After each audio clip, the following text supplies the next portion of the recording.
That was Governor Newsom just hours ago speaking about the multiple mass shootings across our state.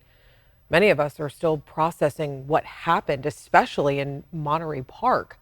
11 people's lives were taken. 11 families now have an empty seat at the table. And it's hard to grasp why someone would kill so many people in cold blood. But we are not going to talk about the suspected shooter tonight. We've made the decision to give our time back to the victims, and we now know who those 11 people are. Valentino Alvaro was 68 years old. His family describes him as a loving father, a dedicated son and brother, a grandfather who loved his 3 granddaughters fiercely, an uncle who loved his nieces and nephews like his own. He loved ballroom dancing, he loved his community, and was the life of any party. Mimi Nien was 65 years old. Her family says she spent so many years going to the dance studio in Monterey Park on the weekends. It's what she loved to do. If you knew her warm smile and kindness was contagious. She was a loving aunt, sister, daughter, and friend. Diana Tom was 70 years old. She was hospitalized after the shooting. She died yesterday. Her family describes her as a hardworking mother, wife, and grandmother who loved to dance. To those who knew her, she was someone who always went out of her way to give to others.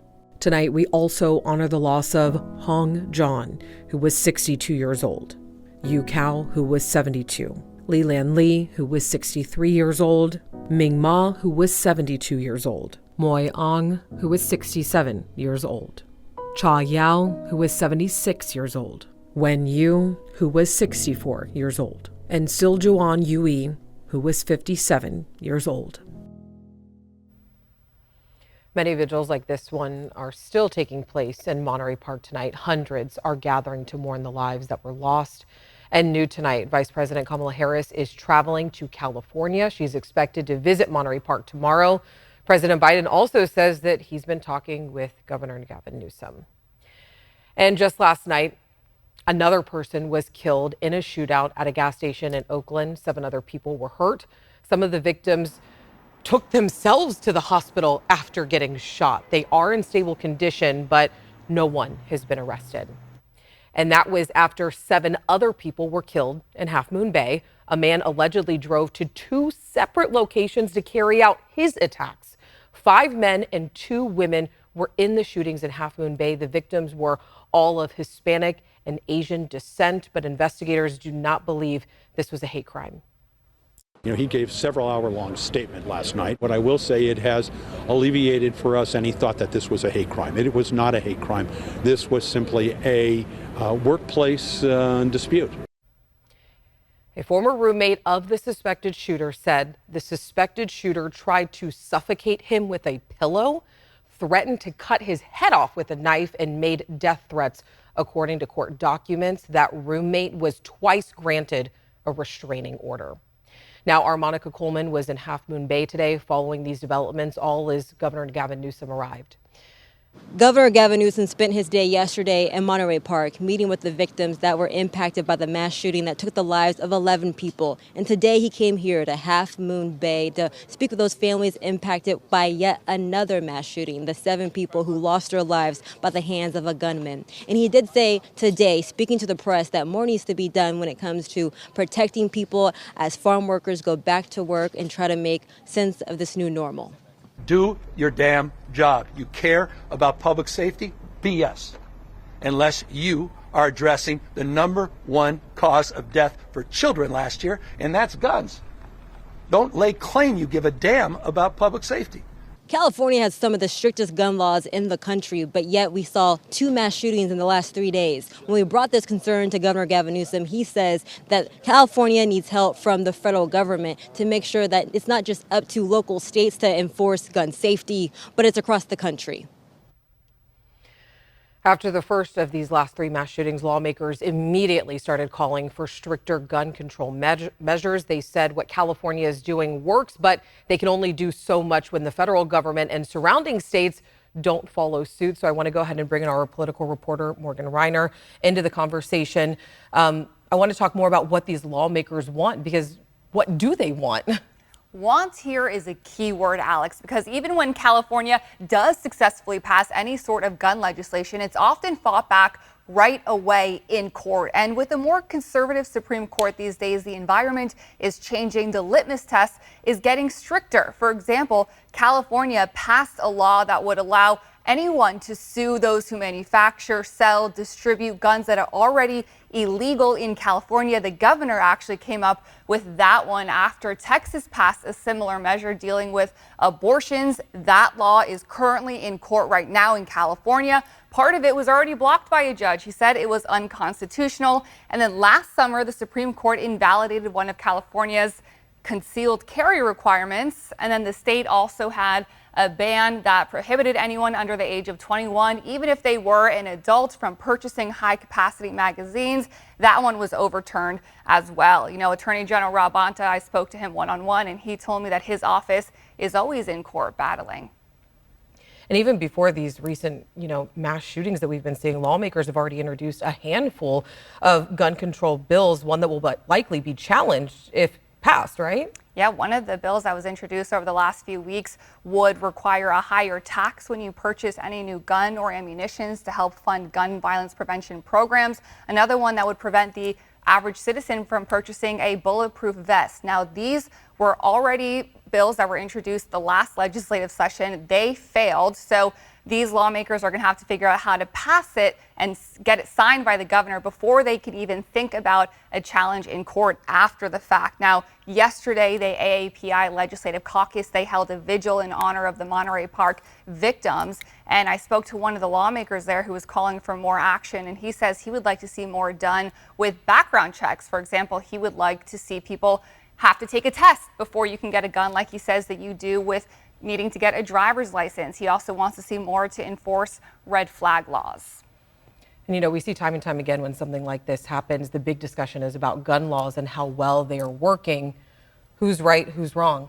Depends who you ask. You'll get a different stat, right? California is the largest state by population in the country. So it has the highest amount of mass shootings according to Everytown for gun safety. But when you break it down per capita, you see a little bit of a different story. According to the Center for Disease Control, California has the 7th lowest gun death rate in the country. When it comes to mass shootings, the Public Policy Institute of California found that California's mass shooting homicide rate is below the national average. The PPIC found that compared to citizens in other states, Californians are less likely by 25% to die in a mass shooting. Now, I did bring up a lot of these stats in an interview I did yesterday with a gun rights advocate. He told me that he would have to look further into the stats before he was able to comment on it. But in general, he says that all of these laws California has already passed or is attempting to pass in the future, he says only harm one group of people, and that's law-abiding citizens. He gave me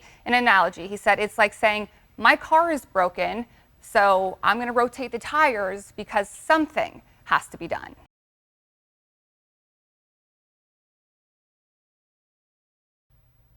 All right, here are a few more things that people are talking about tonight. It's been almost a year since Stockton Fire Captain Max Fortuna was shot and killed while responding to a call on January 31st of last year. Several firefighters responded to a dumpster fire.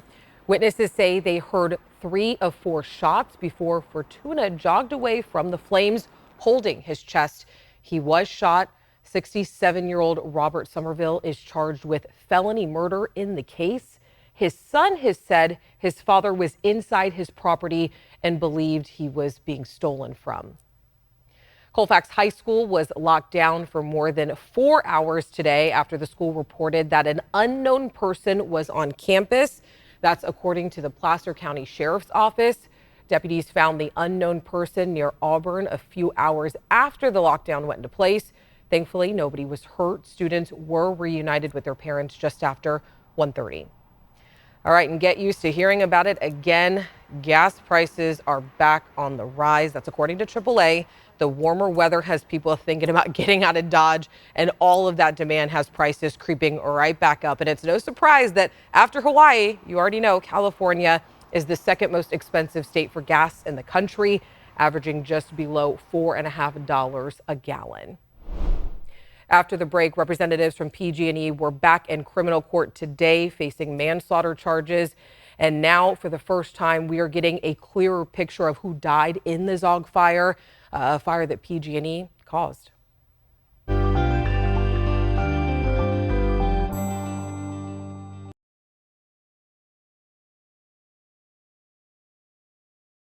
The PG&E manslaughter hearing pushed into day 3 up in Shasta County's criminal court.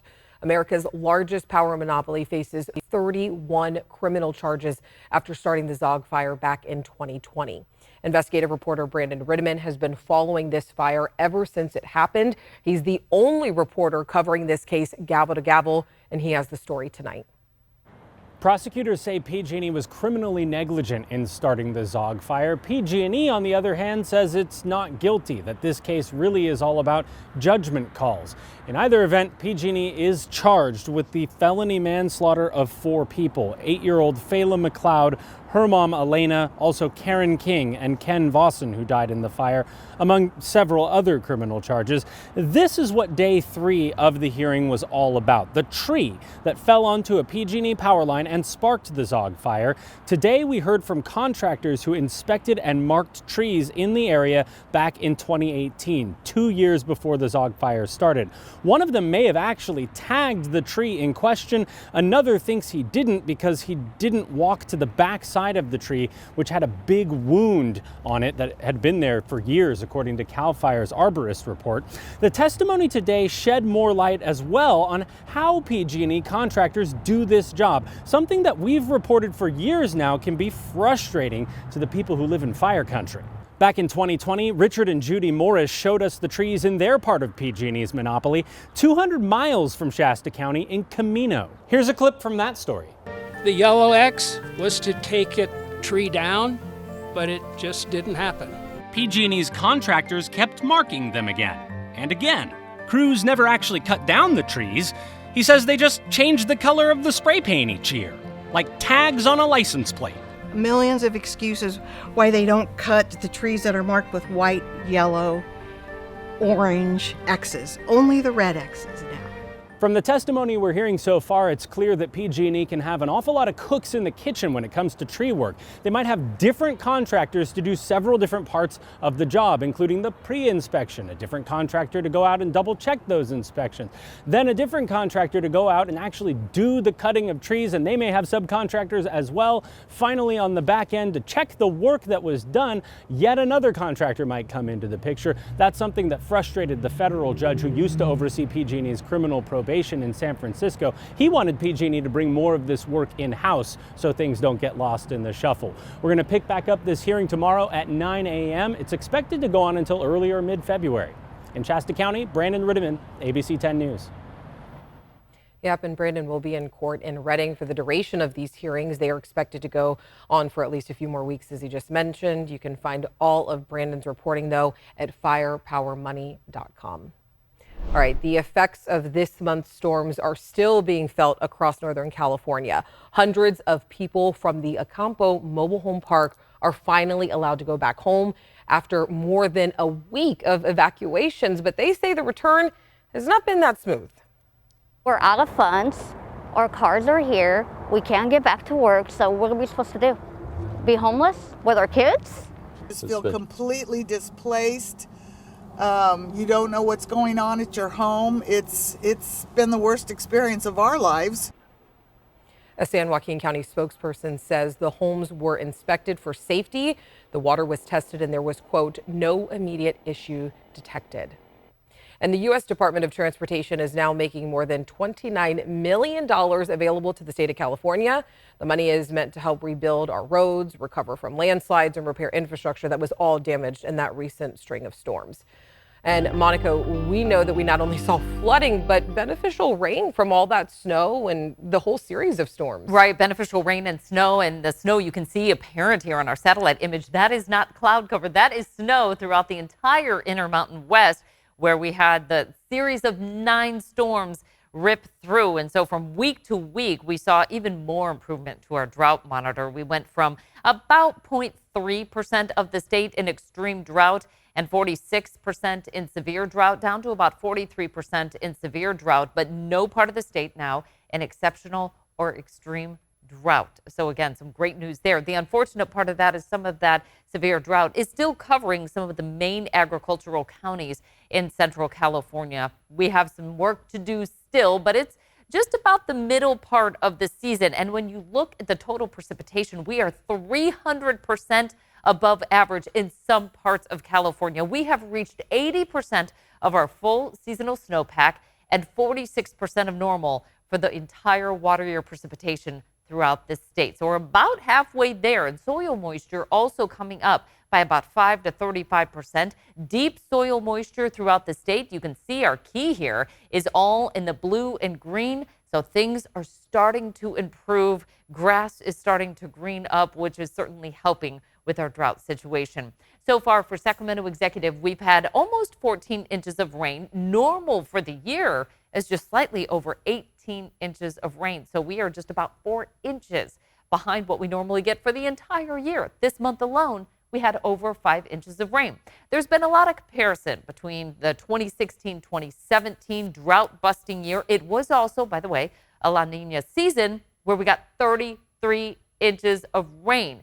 The October through January total was 19.37 inches. So we're behind what we had in that drought-busting year. And that's why a lot of water managers are saying we're not quite there yet. Drought-busting year, well, for rain, how much more and when will it hit? That will be a key factor. Next, snowpack. When will it start to run off into our reservoirs and then also groundwater? The recharge is really uncertain. We tapped in deep to that groundwater.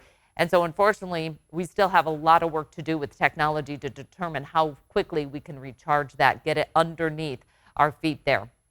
As far as the outlook, it looks like drought will persist or intensify through the southern part of the state, but drought removal likely in the northern part of the state. Highs for today in the 50s to low 60s. Got a nice little breathing room for allowing some of that floodwater to recede and some of the dry weather to continue. Overnight lows dropping into the 30s. We'll be in the single digits for the Sierra, but no burning unless registered for much of the region, and that's because of the stagnant weather pattern we're in right now. After morning lows in the 30s, we'll reach those highs in the low 60s. It'll take a little time to get there. Won't hit that until late in the afternoon. And those winds, well, they're going to be gusting tomorrow, especially on the west side of the valley late in the day. That will continue through our early Thursday forecast and then start to taper off heading into our Thursday afternoon. High pressure ridge keeps us dry here. We see that low up to the north of us starting to creak its way down right through here Saturday late in the day through early Sunday, and that's going to put us on tap to bring that rain back in the forecast by late Sunday through early Monday. More showers expected later next week as well.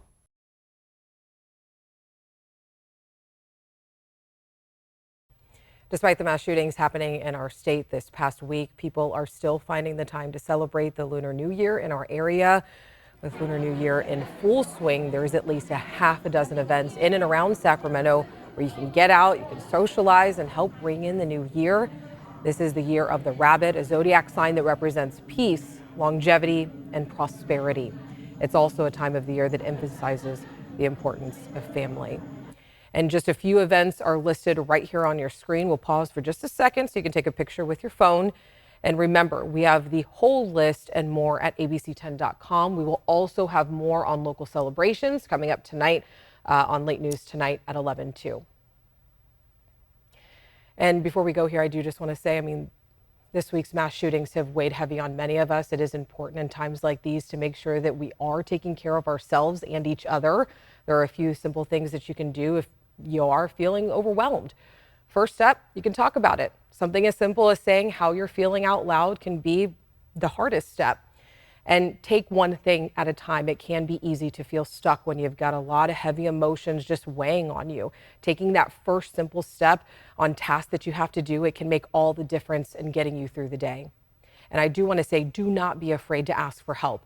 If you need someone to turn to, Cal Hope is offering counselors to anyone who is feeling impacted by the Monterey Park and Half Moon Bay shootings. You can visit calhope.org or you can call their number 1-833-317-HOPE to connect with a counselor. We've got a whole list of resources up at abc10.com/tothepoint. Let's remember to take care of ourselves and take care of each other. Hope you have a great night. I'll see you tomorrow.